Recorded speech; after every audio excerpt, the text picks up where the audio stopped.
কাহিনীটা খুলেই বলি।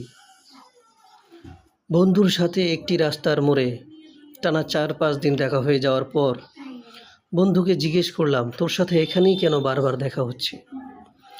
বন্ধু আমাকে কিছু যুক্তি দেখালো।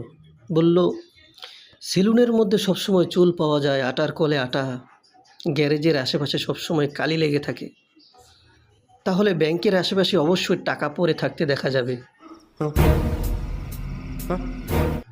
আমি বললাম, বন্ধুর যুক্তিতে ত্রুটি নেই, ঠিক কথা বলিয়াছে। আজ 16তম দিন বের হব বন্ধুর সাথে। প্লিজ প্রে ফর মি, যাতে করে একটি টাকার বান্ডিল পেয়ে যাই। পেয়ে গেলে ওখান থেকে আপনাকে একটি দিয়ে দিলাম। মজা করলেন। টেকা,